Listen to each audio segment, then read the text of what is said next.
question qu'on se pose le plus souvent quand on s'intéresse au métier de sophrologue, c'est est-ce que je vais pouvoir vivre de ce métier? Est-ce que c'est possible de gagner sa vie en tant que sophrologue?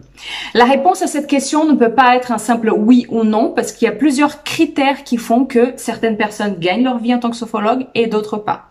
J'ai déjà essayé de commencer à répondre à cette question à travers un certain nombre de vidéos que j'ai faites pour cette chaîne. J'ai parlé par exemple de l'importance de se montrer, j'ai parlé des démarches les plus basiques qu'il faut faire pour se faire connaître quand on démarre son activité. J'ai évoqué aussi le fait d'aller voir des prescripteurs, d'aller voir des médecins notamment. Donc j'ai remarqué les sophrologues qui vivent de ce métier, ils mettent beaucoup d'énergie dans leur communication. Il y a d'autres critères bien sûr qui vont faire la différence. Mais il y a aussi, la réponse à cette question va tourner autour beaucoup de notre capacité ou pas de se faire connaître de la bonne façon, de communiquer sur notre métier, sur ce qu'on peut offrir, sur les bénéfices de la sophrologie, etc. Dans ces vidéos que j'ai mentionnées, bien sûr, j'ai partagé mon point de vue, mon expérience de sophrologue, qui bien sûr est intéressante, mais je ne suis pas une spécialiste de la communication. Et c'est pour ça que j'ai trouvé intéressant aujourd'hui de vous ramener deux expertes en communication pour justement donner leur point de vue sur ce qui est bon à faire, sur les bonnes démarches à entamer. Alors vous me direz, la communication, il y a quelque chose d'intuitif, on peut se débrouiller tout seul. Oui, je suis d'accord qu'il y a pas mal d'aspects qui sont intuitifs dans la communication. Cependant, si on a vraiment envie de rester sophrologue sur le long terme, je trouve que c'est intéressant de s'intéresser à ce que les experts en communication ont à dire, parce que il y a une partie de la communication qui n'est pas forcément si intuitive que ça. Et c'est ce que vous allez voir justement dans les 3 prochaines vidéos que j'ai fait avec l'agence Elona. Donc Colline et Laure de l'agence Elona vont vous donner 6 conseils pour bien démarrer son activité de sophrologue et justement comment il faut communiquer et les erreurs à ne pas commettre. De préférence, ce sont des choses à mettre en place dès le lancement de votre activité, mais si vous êtes déjà lancé depuis quelque temps, ça vous permettra aussi peut-être de réajuster un peu certains points. Comme j'aime pas parler de choses en surface, j'aime bien donner du contenu qui est profond. Voilà, comme je vous ai dit, ça va donner 3 vidéos. Donc dans les 3 prochaines semaines, vous allez pouvoir bénéficier des conseils de Colline et Laure de l'agence Elona. Bah écoutez, bienvenue, agence Elona, Colline et Laure. Je vous laisse vous présenter à mon public de sophrologue. Colline est partie. Ok, bah c'est parti. Alors moi c'est Colline et puis voici Laure. On a co-créé l'agence Elona, une agence de communication spécialisée pour les thérapeutes, les praticiens du bien-être et du mieux-être et donc les sophrologues. Et on fait ça depuis maintenant 1 an et demi. Plus d'1 an, ouais. Ouais, un peu plus d'1 an. Voilà, donc en fait notre objectif c'est de vous aider dans le développement de votre activité et de aussi développer les bons outils de communication. On en reparlera juste après. Donc les sophrologues, c'est un public que vous connaissez bien, vous? Oui, on connaît bien, on a pas mal de clients qui sont sophrologues, on a aussi des coachs, des naturopathes, etc. Mais c'est vrai que des sophros, il y en a beaucoup. Ouais, il y en a pas mal. Voilà. Super. Et donc l'idée de cette vidéo, c'est effectivement, comme je l'ai dit en introduction, de faire appel à des spécialistes, parce que la communication, ça se fait pas n'importe comment. Et donc l'idée, c'est que, étant donné que les sophrologues, c'est un public que vous connaissez bien, que vous puissiez donner des conseils pour bien démarrer cette activité, pour pas se tromper. Il y a des choses à faire, à mettre en place, si possible, dès le début. Si c'est pas possible, on peut corriger le tir après. Mais voilà, l'idée dans cette vidéo, c'est qu'on puisse donc commencer par ces 6 conseils. Donc voilà, quels sont ces 6 conseils? Par quoi vous souhaitez commencer à conseiller nos sophrologues à bien démarrer leur activité? Alors, pour nous, le premier, vraiment le conseil qui est vraiment, on va dire, central, c'est vraiment être actif dès le début et en fait être vraiment dans le mouvement et pas attendre que les clients arrivent d'eux-mêmes. Parce que ça n'arrivera pas forcément. Et on peut attendre très très longtemps. Donc c'est vrai que ça s'applique à la fois quand on se lance, mais même parfois ça peut durer plusieurs mois, plusieurs années vraiment avant que ça décolle. Et c'est d'être actif. D'accepter qu'il va falloir faire le premier pas souvent, que même si le bouche-oreille ça marche, ça ne suffit pas, et en tout cas il faut l'encourager, il faut l'entretenir, il faut faire ce qu'il faut pour l'activer. Et voilà, c'est ça, ne pas simplement penser qu'en ayant la plaque ou la certification, en multipliant les certifications et les affichant sur internet, ça suffira parce que c'est vrai que de plus en plus, il faut être actif. Ouais, puis en fait, ce qu'on dit toujours aussi à nos clients, c'est que, en fait, une fois que vous allez vous installer en tant que sophrologue, les personnes, elles ont déjà leurs habitudes, elles ont peut-être déjà aussi leurs praticiens. Et si vous vous rendez pas visible et que vous dites pas, bah, coucou, je suis là, je peux t'aider, concrètement, ils vont continuer leur vie et ils n'ont pas forcément conscience que vous existez. Donc, c'est vraiment hyper important au début. C'est un peu l'exemple que je donne toujours. C'est dommage peut-être de se dire, bah, moi, je suis sophrologue, j'ai fait une formation, j'ai un outil qui peut aider quelqu'un qui est hyper stressé, par exemple, et qui est à 500 mètres de mon cabinet. Mais si c'est pas que j'existe, il viendra pas me voir, ça risque pas. Donc, la communication, c'est ça, hein, c'est faire, matcher un besoin et une offre de service. Et quand vous dites ne pas attendre que ça se fasse, être actif, c'est quoi exactement être actif? Pour nous, alors déjà, je pense que la première chose à faire, c'est de communiquer localement. Avant de vouloir se lancer sur les réseaux sociaux, alors ça peut se faire en parallèle, mais les réseaux sociaux, ça prend un peu de temps à se construire. Et c'est beaucoup plus rapide de le faire localement et du coup d'engager des petites actions. Typiquement, aller à la rencontre des médecins, d'autres professionnels autour de vous pour pouvoir créer ce qu'on appelle des prescripteurs donc, et créer des petits, pas des partenariats, mais en tout cas dire que vous existez et puis qu'ils puissent vous envoyer des personnes. Il me semble que vous avez fait une super vidéo à ce sujet d'ailleurs. Oui, j'ai parlé effectivement de mon expérience en tout cas d'aller rencontrer les prescripteurs. Donc ça pour vous, ça c'est une première chose, un peu dès qu'on se lance, c'est une des premières actions qu'il faut mener. En fait, ça peut être intéressant, je trouve, de leur apporter aussi de la valeur, d'expliquer, ça on y reviendra un petit peu, mais voilà, en quoi je pourrais potentiellement aider vos clients.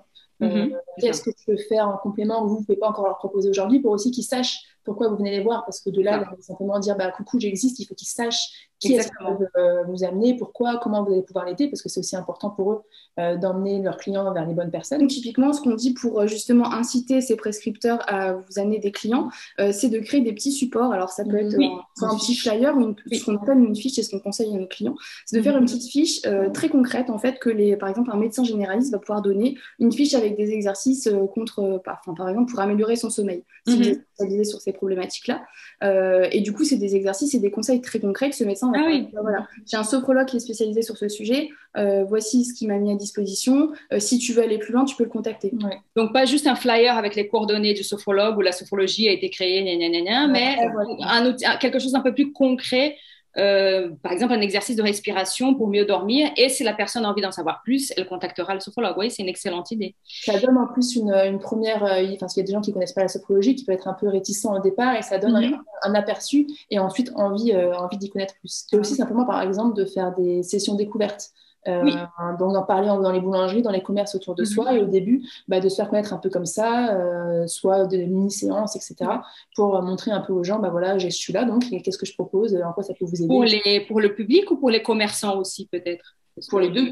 Si le commerçant peut être public. Donc, oui, c'est clair. Très bien.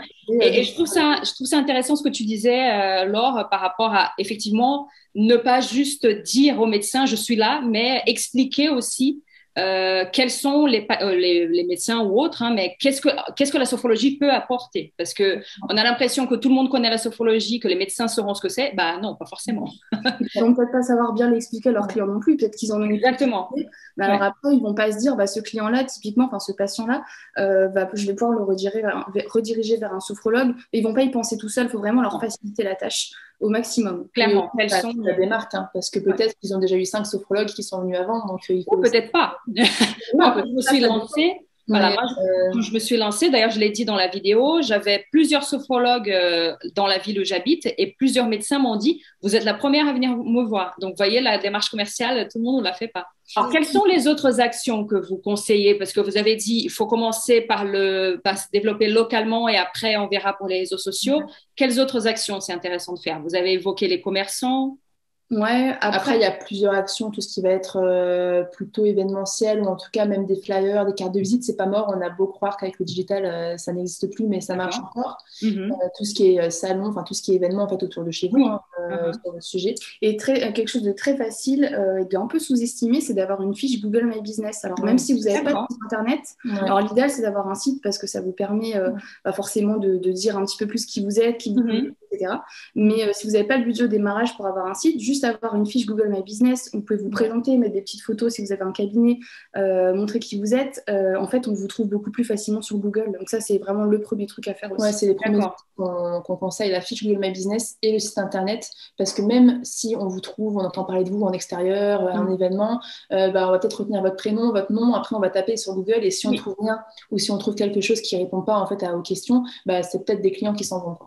Donc ça, c'est sûr que c'est le premier outil qu'on conseille en général sur le digital, c'est alors au minimum la fiche Google My Business et ensuite le site internet. Oui, c'est ça. Et en plus, bon, c'est plus facile et c'est gratuit. Donc, s'il y a un truc à faire en priorité, il y a beaucoup de sophrologues, je trouve, qui ne comprennent pas, j'ai l'impression, en tout cas pas dans un premier temps, l'importance du site internet. Et en fait, j'ai l'impression que les gens fonctionnent, et là vous me confirmez, j'ai l'impression que la plupart des gens fonctionnent comme ça. On a beau voir une carte de visite, je sais pas, à la boulangerie ou un truc, on a envie d'en savoir plus. Donc c'est quand même intéressant d'avoir le site pour aller mais c'est qui, à quoi elle ressemble, enfin, ou il ou elle, enfin voilà. C'est ce qu'on dit souvent. On a fait une vidéo qu'on pourra mettre dans la barre de description sur le sujet, parce que c'est un sujet, moi, qui me passionne beaucoup. J'aime faire ça, donc voilà. Mais on dit vraiment souvent qu'il faut comprendre qu'aujourd'hui, c'est la première source d'information, c'est Internet, et c'est souvent Google qui est le premier moteur de recherche. Donc même si, encore une fois, les gens entendent parler de vous ailleurs ou qu'ils ont quelques doutes, ils vont aller chercher sur Google, et c'est là où il y a des cartes à jouer, quoi.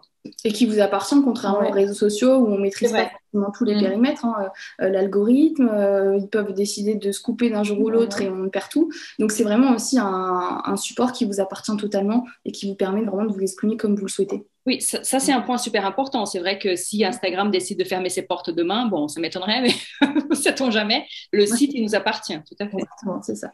Vous avez d'autres choses à rajouter par rapport à cette première partie de s'activer, ne pas rester, ne pas attendre que ça se passe? Il y a aussi le fait d'être stratégique, dans le sens pas multiplier les actions sans y penser de manière plus globale. L'idée, c'est vraiment de se dire quel est mon objectif, qu'est-ce que je veux construire au plus long terme. En fait, c'est ça, c'est de penser moyen terme, long terme, et de c'est vraiment des objectifs. Déjà, c'est motivant parce qu'on regarde un peu où on en est, on peut ajuster, etc. Puis de savoir où vous allez, en fait, parce que selon vos objectifs, vous n'allez pas viser la même personne. Les prescripteurs ne seront pas forcément les mêmes. Si les objectifs, c'est de faire des interventions, je ne sais pas, dans les hôpitaux ou auprès des malades, etc., il va falloir plutôt aller vers ce public là. Donc en fait les actions ne seront pas les mêmes, et on va passer au deuxième point, parce que ça nous amène à notre deuxième point. Voilà, on dit être actif, mais pas non plus trop actif, dans le sens où l'idée c'est pas de s'éparpiller partout. D'accord. Voilà, moi je veux faire ça, j'aspire à ça, mon activité dans 5 ans, je veux qu'elle ressemble à ça. Qu'est-ce que aujourd'hui je peux mettre en place pour que ça fonctionne sans que ça me prenne 50 heures par semaine, parce que l'idée, même si au début, quand on a moins de clients, on a tout ce temps disponible, l'idée c'est de pouvoir continuer sur la durée, et même quand il y a un cabinet qui est plein ou presque plein, qu'on puisse continuer à communiquer. Donc si on se lance sur plein de choses, si on se lance sur tous les réseaux sociaux, si on dit oui à tous les événements possibles, très vite on est débordé, quoi. On est débordé, et puis c'est aussi le meilleur moyen de s'épuiser et puis de tout lâcher. Parce que nous, il y a pas mal de clients qui viennent nous voir en disant voilà, je me suis lancée, j'étais super contente, j'étais à fond, je me suis lancée sur Facebook, Instagram, LinkedIn, TikTok. Ils ont fait ça pendant 3 semaines, 1 mois, et en fait après c'est pas possible de tenir aussi. Donc c'est vraiment choisir aussi choisir son combat, quoi, se dire voilà, est-ce que où est ma cible, et aussi qu'est-ce que j'ai envie de faire. Intéressant ce que tu dis, parce que ça rejoint un peu ce que tu disais tout à l'heure, c'est-à-dire que les réseaux sociaux, ça prend du temps aussi à prendre. Ça prend du temps à prendre, c'est pas très français, mais enfin ça prend du temps à avoir des followers, etc. Et puis si on se lance dans 15 réseaux sociaux et que ça marche pas d'emblée, ce qui est normal, on perd aussi en motivation. Donc finalement... je trouve que c'est une des premières choses qui différencie vraiment, je trouve, ceux qui arrivent à aller plus loin, c'est la persévérance, c'est la résilience, c'est accepter en fait que ça prenne du temps, et qu'on ne peut pas essayer. On parle aussi du syndrome de l'objet brillant, un peu cette idée d'essayer le nouvel outil qui est sorti, d'aller sur la plateforme, d'essayer 2 semaines, ça ne marche pas, je change, ou machin qui est hyper concurrent, de voir un concurrent qui est lancé depuis 5 ans. En fait, c'est souvent le risque de se dire il y a une solution miracle, mais malheureusement il n'y en a pas. C'est beaucoup de persévérance, de patience, puis de choix stratégiques à faire aussi. Donc je pense qu'il faut vraiment garder cette, comme tu le disais, d'être sur le long terme, et de me dire voilà, je choisis cette stratégie, je m'y tiens. Alors bien sûr, ça marche pas au bout de 6 mois, on réajuste, de faire un peu de test and learn, mais de s'y tenir. Et pour ça, pour se tenir à quelque chose sur la durée, il ne faut pas être sur tous les fronts, et il faut choisir, comme tu l'as dit. Oui. C'est très intéressant ce que vous dites, parce que forcément, je suis en contact avec beaucoup de sophrologues, et je vois dans les forums ou des gens qui viennent vers moi, qui sont là, qui sont lancés depuis 1 mois ou 2 mois et le téléphone il sonne pas ou très peu. Ah, j'ai 1 client, j'ai 2 clients et les gens se disent bah, est-ce que j'ai fait le bon choix? Est-ce que je vais pas tout arrêter et reprendre le boulot que j'avais avant? Donc c'est super important, je trouve, de faire passer ce message. C'est normal que ça prenne du temps. Exactement. Voilà. Même quand on a les bonnes stratégies, et c'est tout à fait normal que ça prenne du temps. Et d'ailleurs, je voulais revenir sur la question de la stratégie parce que ça me rappelle mes débuts. C'est-à-dire que moi, j'avais aucune stratégie. Enfin, je me suis pas mal activée au début. J'ai fait les cartes, le site, etc. Mais j'avais 0 stratégie. Et j'avais un peu, et j'ai entendu il y a pas longtemps quelqu'un qui parlait de la stratégie des doigts croisés. Et je me suis beaucoup identifiée avec ça parce que c'était, je lance un mouvement. Et après, j'attends que ça se passe. Ouais. J'espère, pourvu que ça marche. Et c'est très intéressant parce que nous, sophrologues, alors tous les sophrologues ne travaillent pas comme ça, mais il y a beaucoup de sophrologues qui travaillent sur un objectif précis avec nos clients. C'est-à-dire qu'ils viennent faire des séances de sophrologie pour un objectif précis, ce qu'on appelle un objectif SMART, qui d'ailleurs n'est pas un outil sophrologique. Et je trouve ça intéressant parce que on voit tout à fait l'intérêt d'avoir un objectif SMART précis, carré, etc. pour nos clients. Mais pour nous, on est là. Voilà, voilà. Je lance un truc et j'espère que ça marche. Voilà. Et c'est super important. Et depuis le moment où j'ai commencé à effectivement, et d'ailleurs, ça me rappelle un peu le bilan prévisionnel aussi qu'on nous demande de faire en général. D'ailleurs, pour avoir son examen, sa certification professionnelle, on nous demande de faire un bilan. Et justement, c'est ce moment où on va poser ses intentions. Et comme tu disais très bien, Laure, voilà, c'est pas si mon intention, c'est d'aller, si je pose l'intention d'aller vers l'entreprise, ben, je vais pas me fatiguer en essayant de contacter quelqu'un à l'Éducation nationale. Enfin, voilà, ça permet d'être stratège, organisé, de gagner du temps. Et comme tu dis, si en 6 mois ça marche pas, on réavise. Mais ouais, c'est marrant que tu parles des objectifs SMART parce que nous on en parle beaucoup. On a parfois des clients qui ont des objectifs qui sont trop vagues dans le sens où bah, je veux vivre de mon activité. Oui. Ou je veux, enfin, voilà, en fait ils sont pas mesurables. Et ils sont parfois même très éloignés, d'avoir des petits objectifs avec des différents paliers, parce que bah, c'est tellement éloigné qu'on perd en fait en motivation. Enfin voilà, je pense que c'est intéressant d'avoir des différents paliers, des objectifs qui soient mesurables, réalistes aussi, parce que sinon c'est hyper démotivant et ça fait, si l'arrivée elle est trop loin, bah, c'est l'effet contraire quoi. Ouais, et puis découper un objectif à moyen terme en plusieurs petites tâches.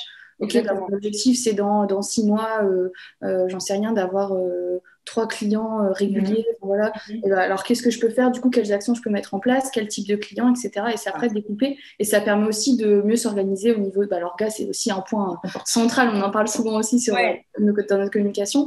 Mais c'est vrai que c'est hyper important. En fait, du coup, ça permet de prioriser ses actions et mieux s'organiser. Et du coup, de dire voilà, cette semaine, j'ai tel objectif, tel petit objectif. Et puis d'avancer, d'avancer en fait. Et alors, nous, ce qu'on fait aussi et ce qu'on peut vous conseiller de faire, c'est soit à chaque fin de semaine, soit à chaque fin de mois, mais c'est de faire un petit peu le bilan des gratitudes et aussi de l'avancée, de dire bah voilà, ce mois-ci, bah, j'ai gagné 2 clients, ce mois-ci, j'ai fait telle action pour mon activité. Ouais, c'est une super idée, ouais.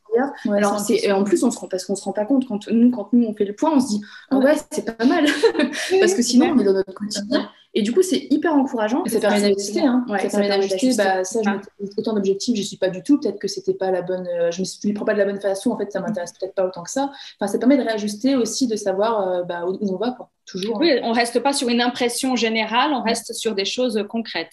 Donc, si on devait résumer jusqu'à présent, faut se bouger, faut pas rester, voilà. Ouais. Et je dirais aussi ne pas avoir peur d'être stratégique, justement. C'est pas un gros mot. Hein. Se bouger, mais pas n'importe comment, en fait. C'est vraiment stratégique. Ouais. En canalisant son énergie, en avant des actions qui sont et ne pas s'éparpiller, ne pas aller partout, justement. D'où voilà, le lien avec la stratégie et l'organisation finalement. Il y a d'autres gros mots aussi dans ce métier. Ça nous amène à notre 3e conseil. Exactement, le 3e conseil.